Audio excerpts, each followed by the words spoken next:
What if peace in your home didn't depend on perfect kids, but on a rested, regulated mom? I used to yell, react harshly, and spiral in shame when my kids messed up. Then I started doing these 8 habits every day to rewire my nervous system and made me the calm, peaceful mom I never thought I could be. What if the biggest breakthrough in your parenting didn't come from more obedient kids, but from a calm, healed nervous system? Most moms focus on fixing their child's behavior, but what if the real transformation starts inside you? I'll share you the exact habits I practice every day to stop yelling and start speaking calm, life giving words when my kids disobey. These habits don't just help me stay composed, they actually heal my nervous system and help me live as the peaceful mom I've always longed to be. Most moms want to stay calm, but without daily habits that bring healing and a plan, we default to yelling and shame in hard moments. That was me. I used to react with frustration and sharp words.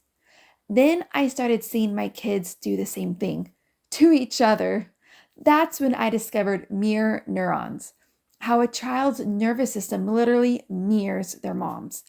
I knew I needed a new approach. I was desperate to calm me so I could model peace for them. And now I have rhythms that keep my nervous system grounded, and my kids are more emotional regulated. Our home has become a haven of peace because of it. If this resonates with your heart, please like and subscribe and check out my free workshop below. The six-step framework to break the yelling cycle and shameful words when your kids mess up and turn it into the calm and patient mom you always have longed to be. Have you ever snapped at your kids, then immediately feel like the worst mom in the world? I used to hear screaming, and I would rush outside and explode when my boys were fighting. There was sand being thrown, and my boys were crying, and I would be yelling, and then I'd storm off, guilt crushing over me. And I would say to myself, Camille, you're ruining them. You're a horrible mom. That cycle felt impossible to break until Jesus stopped me with Romans 8:1. And it says, there is now for no condemnation for those who are in Jesus Christ. And now, when I mess up, I plainly confess what I did wrong to my boys and God, ask for forgiveness, but then, most importantly, I speak God's love over myself. There is no more spiraling into shame. This first habit, the mind shift that I am loved and not condemned when I mess up and yell at my kids, grounded my emotions and brought healing to my nervous system. It allowed space for grace and curiosity instead of rage and shutdown. But what about the moments when anxiety starts before anything even happens? And that's where habit 2 made a huge difference. Anxiety didn't just make me feel overwhelmed. It made me reactive, impatient, and sharp with my kids. One morning, a problem arose and panic started rising in my body. But then, the verse came to my mind. For our light affliction, which is but for a moment, is working for us a far more exceedingly and eternal weight of glory. And this is found in 2 Corinthians 4:17. And when that verse came to my mind, instantly peace pushed out the panic. Reading scripture once a day wasn't enough for verses that I wanted to be living out in my life. So I started recording verses on my phone using the recording app and listened to them while doing dishes and driving and walking and just my everyday activities. Joshua 1:8 says, this book of the law shall not depart from your mouth, but you shall meditate on it day and night, that you may observe to do according to all that is written in it. For then you will make your way prosperous, and then you will have good success. Truth was now on repeat in my heart and my home. This second habit of meditating on a specific Bible verse rewired anxiety into peace. I was able to stay peaceful instead of becoming irritable and snappy when my anxiety took over. But to be honest, these two habits calmed my mind. But I still needed a practical and actionable plan for when my kids messed up. And that's when these next three habits became essential. If this is what your heart needs, please check out my free workshop below on how to break free from yelling and shameful words and trade it for calm, patient, life-giving words that use biblical truth and teachings that reaches your child's heart. Your child's brain craves clarity. Once I learned to give instructions in a way their brain could actually follow, the power struggle stopped almost overnight. So right after morning worship, before we go to breakfast, I say, okay, boys, it's time to practice on how we follow an instruction. So I tell them, okay, so why don't I give you an instruction of, please take your plate and put it in the sink. What are we to do? We're to say the first thing, we all say it together. We say, okay, mommy. The second thing is we do the instruction right away with a happy heart. And the third step, we tell mommy that we did it. And then I would talk them through the consequences if they chose not to follow through with the instruction. This third habit of teaching my kids how to follow instructions calms my nervous system because the kids and I both know what is expected and we practice it. So they remember and they are more likely to follow through with instructions cheerfully.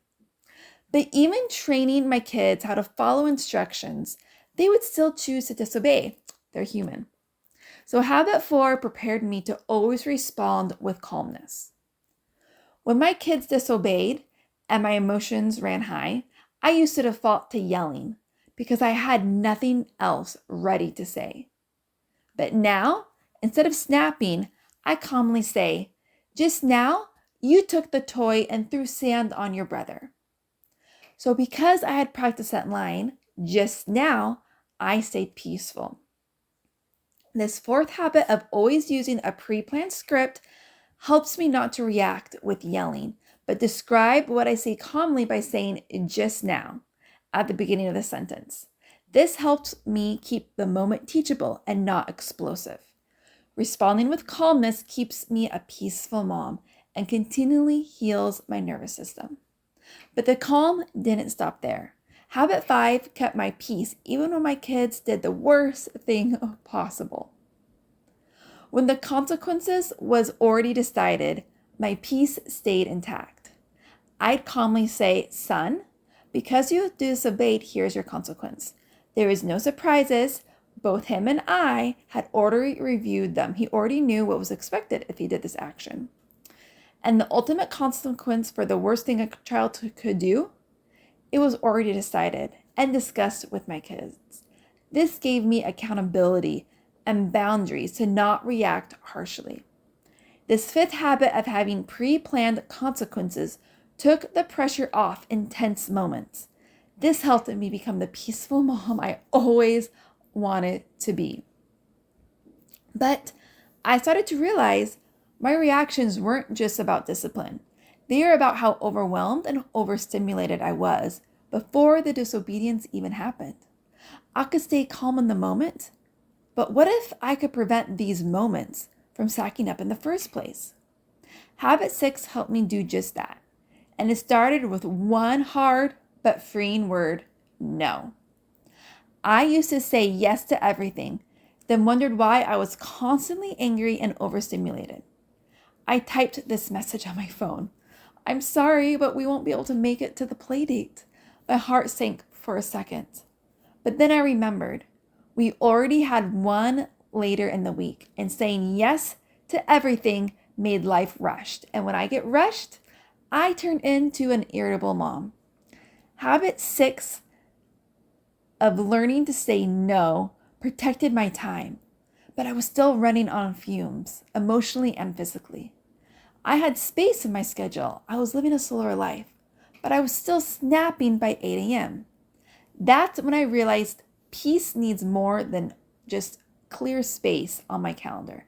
It needs deep rest. Habit 7 showed me when I was quietly sabotaging my mornings every single night. Every late night was costing me the peaceful mom I wanted to be by morning.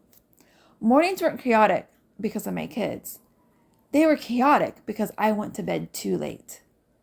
I started as I started being asleep by 9:30. I'd wake up with calm energy, ready to be the mama I wanted to be. But on the nights I stayed at past 10, I'd wake up with my mind heavy, irritable, snappy, and already on edge. This habit of learning to go to bed early helped me be a peaceful mama and brought healing to my nervous system. But rest wasn't the only thing my body needed, and habit 8 added energy and emotional strength. Movement and outdoors didn't just change my body, it changed my tone, my mindset, and my mornings. I would slip out while my kids were sleeping and go for a run. Or I would take my boys for walks after breakfast, and I would carve out time in my morning to work on my garden and kick a ball outside with my son, or do a reading lesson outside on the grass. Anytime I would feel my nervous system getting on edge, I would stop what I was doing and head outside. This became my reset button. These 8 habits didn't just change my routine, they helped me become the calm, grounded, and joyful mom I prayed to be. It brought continual healing for my nervous system. And when things get loud, messy, or out of control, I now have a way back to peace. If your heart desires to break free from the cycle of yelling and using negative words when your kids disobey and trade it for calm, patient words that transform your child's heart, please check out my free workshop below. It is never too late to make the change. God promises in Philippians 1:6, He who has begun a good work in you will complete it until the day of Jesus Christ. Please share in the comments what resonates with your heart. I can't wait to read them. And please share with another mama so she can know that there is hope to become a peaceful mom.